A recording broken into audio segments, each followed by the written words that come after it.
All right, here with Nikkita Oliver this evening. Nikkita, I was watching Dow Constantine's address earlier today because that's how I spend my time these days, watching politicians, elected officials just speak.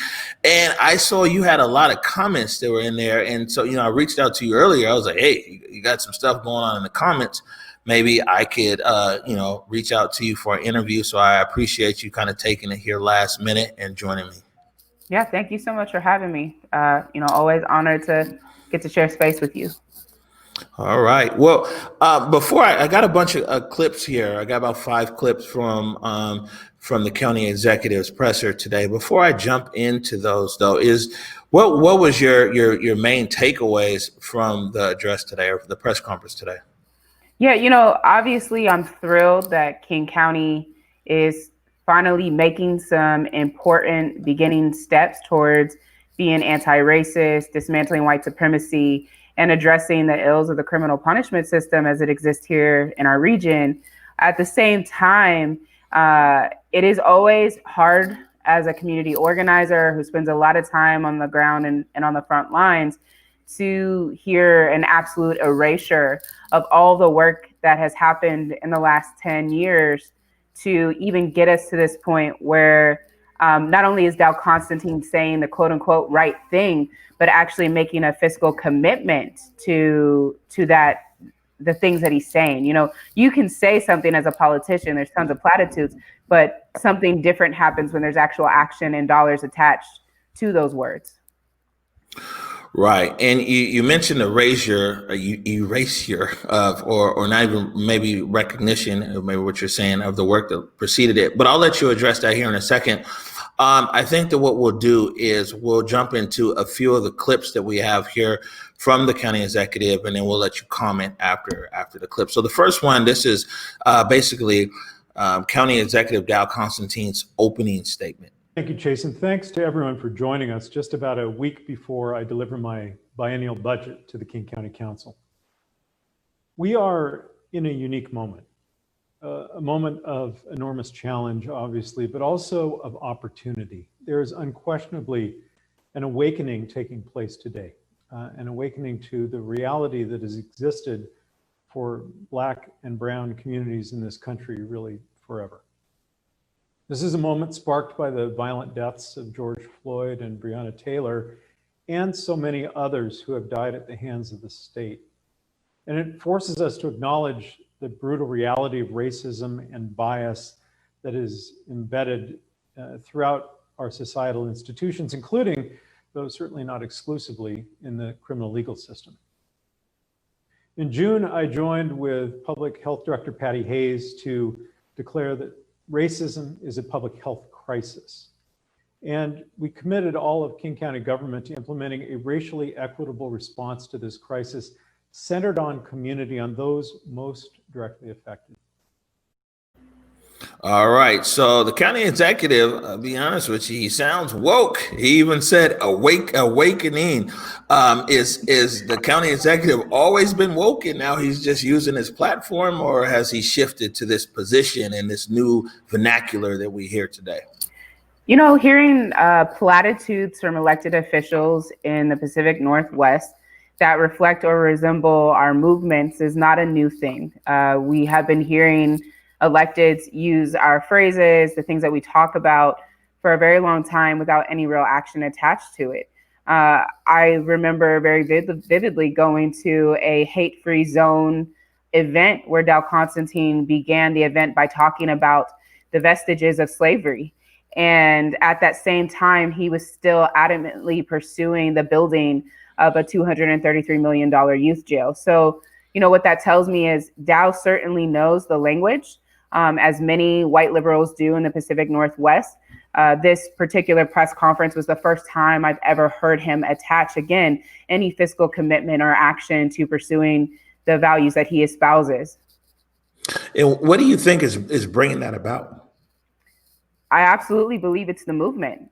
We've had a sustained movement for 8 years with the No New Youth Jail campaign that has only grown with each year. And that campaign has very visibly called out the issues of the criminal punishment system and talked very boldly to the sorts of changes we expect to see in order to get to a future where public safety for QT BIPOC communities is a reality. In that press conference, Dow Constantine did cite, though, the murder of George Floyd and Breonna Taylor as things that have pushed him in this direction. I noticed that he didn't mention, though, Charlene Laos. And that is something we have seen happen in the Pacific Northwest from a lot of our executives, including Mayor Jenny Durkin, where they will mention the murders of Black peoples in other places, but seem to completely ignore the murders of Black peoples here. And so, you know, as an organizer who, honestly, I've actually sat in meetings with Dow before talking about no new youth jail, talking about the reasons why instead of building a youth jail, there are other ways we could be serving QT BIPOC communities.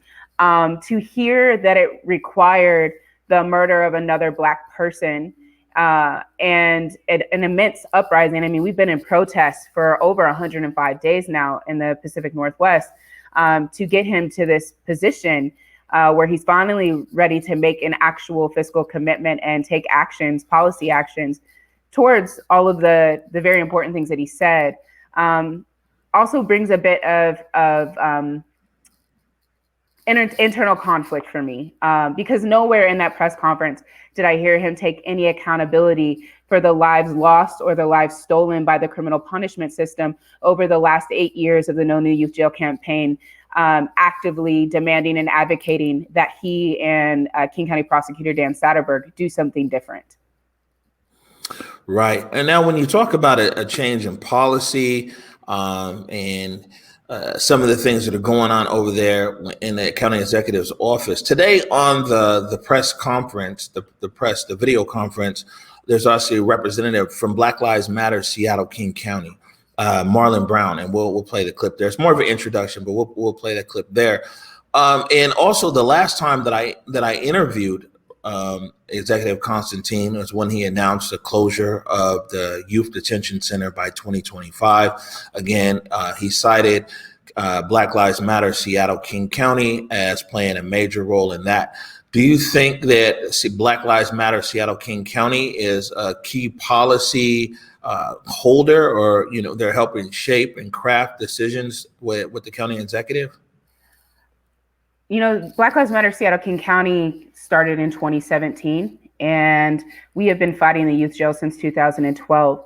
A lot of what Dow Constantine and Dan Satterberg said in the press conference were actually things that No New Youth Jail has been saying for a long time. And also the Restorative Community Pathways program that they were speaking about that's going to be going into effect in 2021 is actually a program that has been developed by a coalition of organizations: Collective Justice, Choose 180, Community Passageways, Creative Justice, in partnership with the Department of Public Defense. Let me jump in right here, because we actually have the restorative clip. Let me play this for you. Yeah. My budget also invests, directing public resources to where we can make the most difference. Our commitment is to co-create with community and uplift community-led solutions as we make these investments. In a unique partnership, King County Prosecuting Attorney Dan Satterberg and Department of Public Defense Director Anitha Candlewall are launching a novel program that was conceptualized and developed by community organizations. In lieu of filing juvenile charges, King County Prosecuting Attorney's Office will refer up to 800 young people each year to receive comprehensive community-based services. We're calling this program Restorative Community Pathways, and its funding of $6.2 million includes services and support for those who have been harmed, as well as restitution to help undo the harm caused. All right, your comments? Yeah, first of all, I want to say I am incredibly excited that this program, RCP, is finally getting the funding that it deserves. We've been doing the groundwork of everything from doing focus groups and community with young people, focus groups with nonprofit organizations that serve young people that are trying to free themselves from the juvenile punishment system, and working with folks for almost 2 years to make this particular alternative to incarceration a reality. So I'm thrilled that it's getting the funding that it deserves, because we've actually been putting in that labor, without payment, without the infrastructure, the financial infrastructure to make sure we recognize the value of the intellectual contributions that are going into that work. That being said, RCP is a great example of the community-based work that has risen to the surface and is very viable, so viable that the county's investing in it. And yet, those partners, the organizers, the young people who have birthed that work are often completely erased from the story. And for me, it's not about recognition. What it is about is telling holistic stories about how change happens. People need to know that it's movements that drive elected officials to make these kinds of changes, not the other way around. Like Dow didn't wake up today and suddenly decide he was going to do something different. Dow has decided after many, many, many years of people advocating and protesting and pushing him to now make these significant shifts. And it's taken a lot of work on the back end, a lot of late nights, a lot of meetings to make this work a reality, and a lot of expertise that people have established outside of the system on their own, in community, on the ground. And in order for future generations to understand how change happens, I think we have to tell holistic stories. And I think that Dow and Dan Satterberg need to be willing to be accountable for the ways in which they have ignored Black voices for the last 8 years, asking, demanding, working towards something different. Right. And speaking of Prosecutor Saddleberg, we have a clip right here where he's talking about, I believe this program is more about youth deferment and trying to stay away from felonies. And we'll just play the clip. Thank you, Mr. Executive.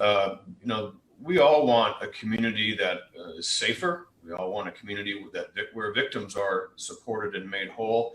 And we want a community where young people get the support that they need so that the first brush with the law is their last brush with the law. And more important in 2020, we need a community where everybody has confidence in the fairness of the criminal justice system.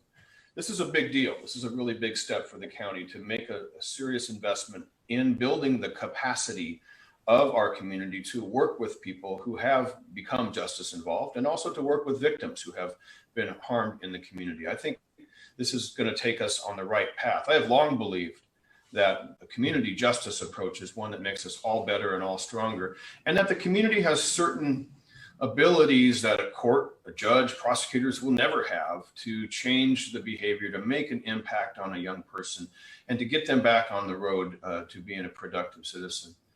So we are looking at a large swath of cases in the juvenile court, particularly misdemeanors that are left in the juvenile court system, but also some of the felonies that we know can lead to other crimes being committed.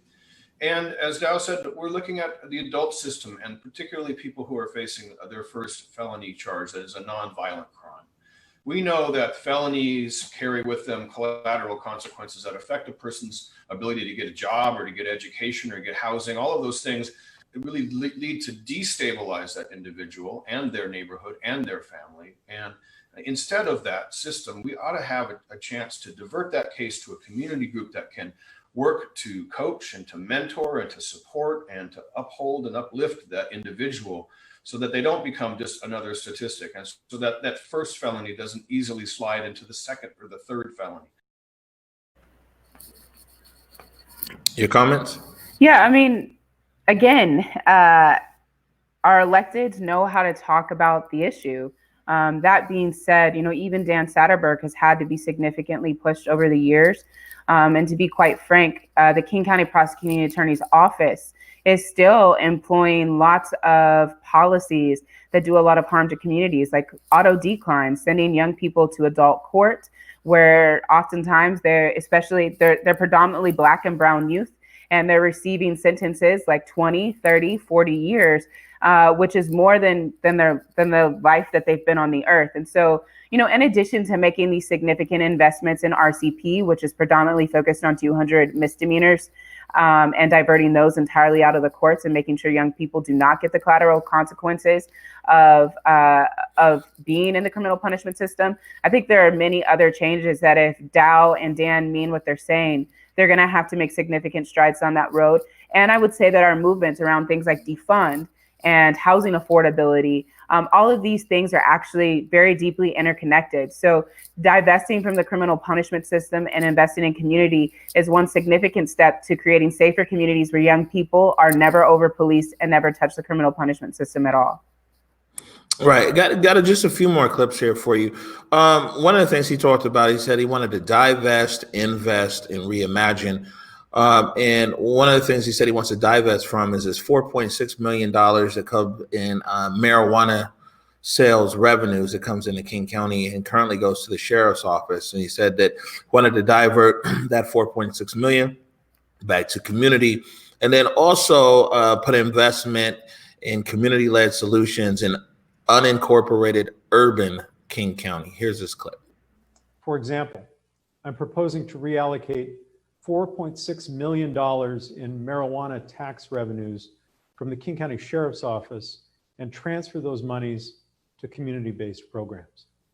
Now, on the front end of the criminal legal system, we're envisioning alternatives to traditional public safety in ways that meet the unique needs of all the diverse communities of unincorporated King County. We recognize the need to do this in partnership with communities of color who live in King County. And for this reason, with seed funding of $750,000, we're going to engage with and support community members to work with us in the executive office, as well as with the King County Sheriff's Office, to co-create and implement new community-driven public safety models that may involve more behavioral health professionals or human service professionals and others who can help solve community conflicts without force. We want this new concept of public safety, one designed with community and with a holistic, people-centered approach, operational in the urban, unincorporated areas of King County no later than 2022. Your thoughts? I think 2022 is a long time to wait, and 2025 is too. That being said, without knowing more details about what he means by a community-based process, I mean, those words all sound very nice. They're platitudes, but without them giving details about how community gets to steward that process, whether or not community gets to make decisions about who's at the table, because oftentimes there are secret tables or backdoor tables. That's a good question, Nikkita. I'm sorry, I'm gonna stop you right there. Is when we talk about this table right now in politics in Seattle and King County, it's an ever shifting situation as far as like who is actually influencing what, and who does that who actually represent? Not trying to sound convoluted, but that's kind of what it is as an observer here in the media. I mean, we're constantly trying to figure out, it's like, man, who is talking to who about what? And not saying that everybody should be able to talk. I'm not saying that someone shouldn't sit down and someone shouldn't have a conversation, but man, we're just trying to figure out who's talking to who and who does that person represent? I mean, to be quite frank, I think a lot of organizers are often in the same position of trying to figure those things out. There are these task force that get revealed, and you start to wonder, how are those people selected for that task force? How was community even asked? And oftentimes the voices at those tables don't represent those most affected by the issue.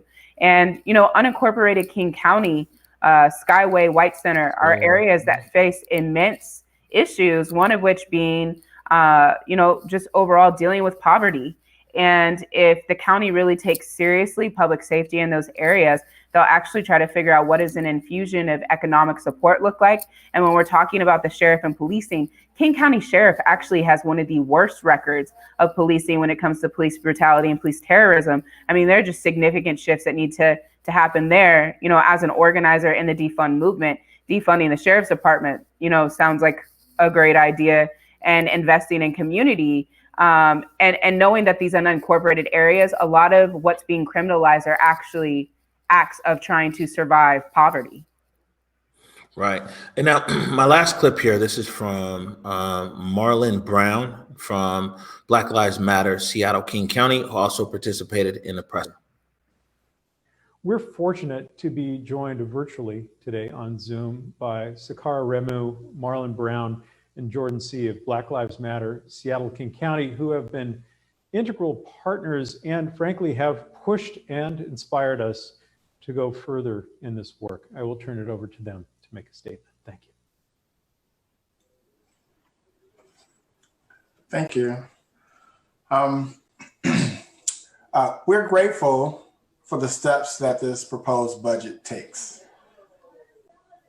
It is a moral decision to begin taking steps toward righting historic wrongs. It is a moral decision to put measures in place that will change Black lives. The priorities presented today will begin to address some of the injustices the Black community and other communities of color have experienced for decades in King County. Black Lives Matter Seattle King County chapter is ready to continue pushing this work forward. We want to acknowledge that this is a marathon, not a sprint. There are many, many steps still to take. We can start those next steps with the end of cash bail. Thank you. All right. So before you go into comments on this, maybe you could just explain to some people in our audience what cash bail is. There was something right there at the end of his statement. Yeah, cash bail was created as a system where essentially those who put it in place in the criminal punishment system believed that it would incentivize people coming back to court.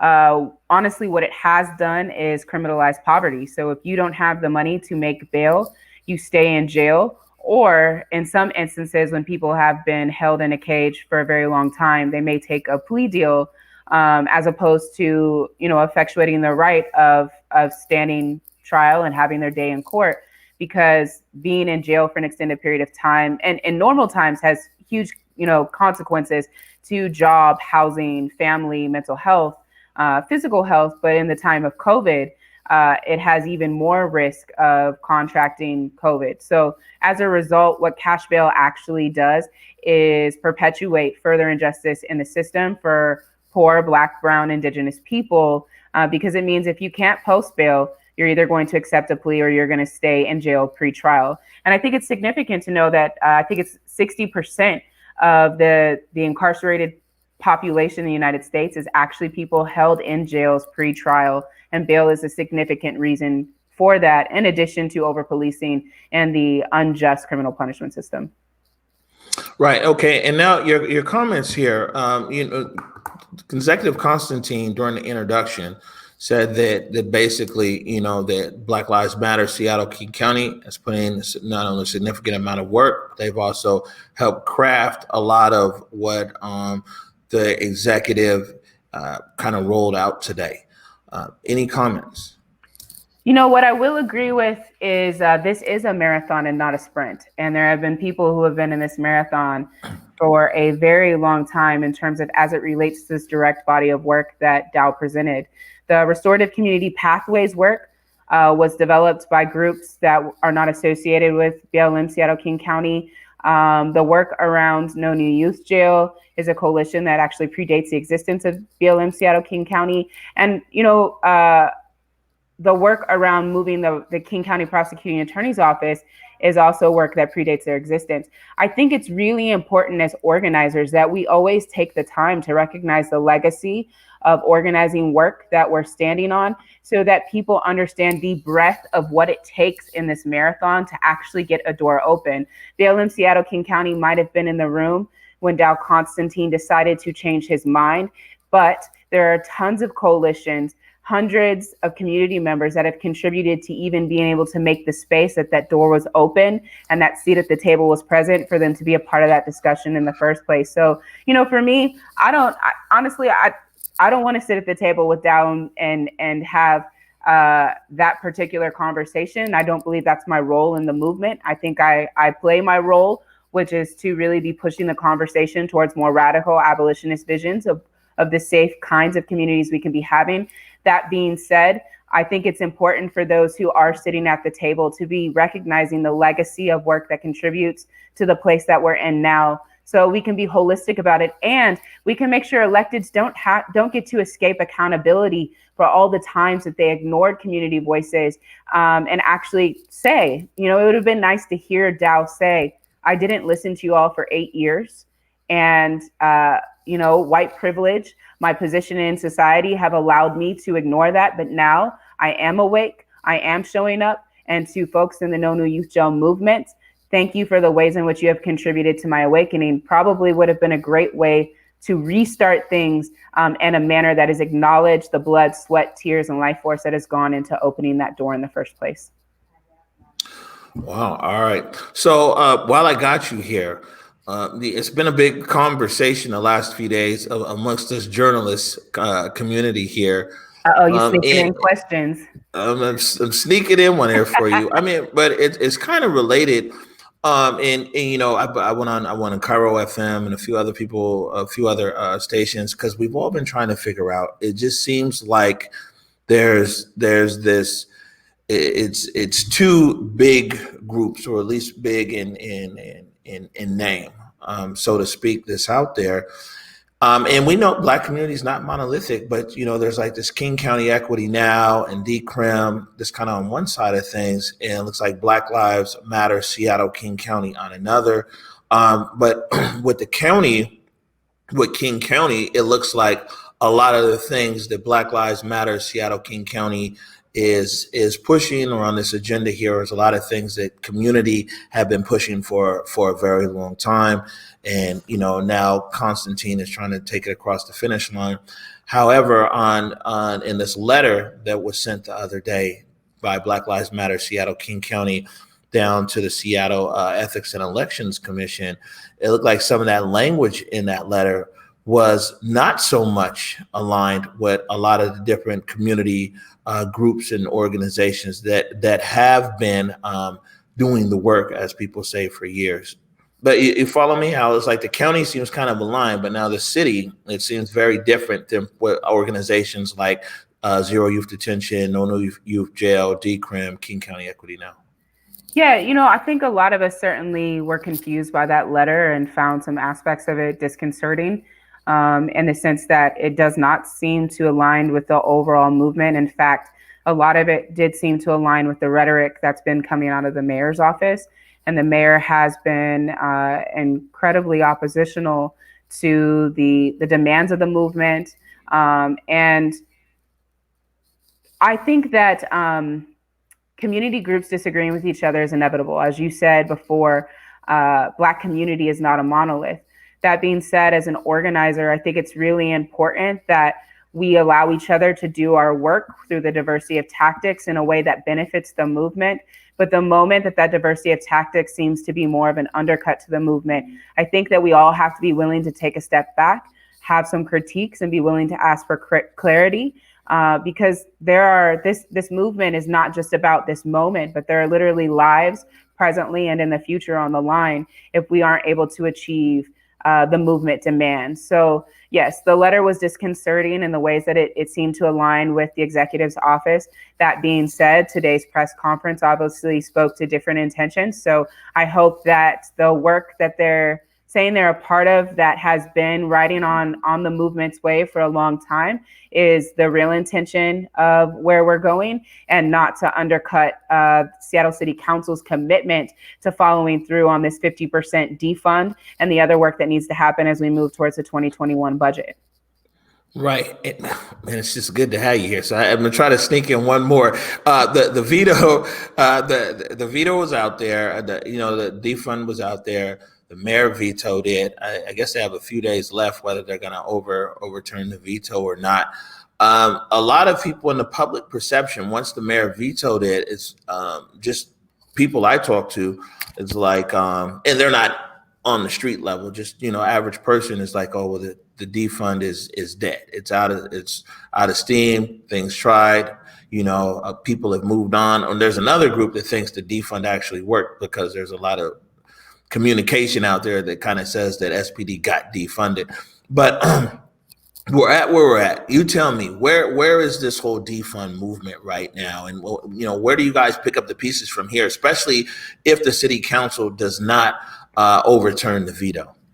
Yeah, in terms of being in the position of needing to override the veto, I think we're exactly where we expected to be. Absolutely no one that I organized with thought that the mayor was going to accept the package that the Seattle City Council sent to her. In fact, our expectation was that the 7 council members that voted for the 3 packages that include investments in community, as well as the very small, very meager defund of Seattle Police Department, which I think is about 2%, that we pretty much expected to need to go to an override vote. So the communication to council members has to be, we expect you to hold the line. You didn't even meet the level of the demand of the movement, which was 50%.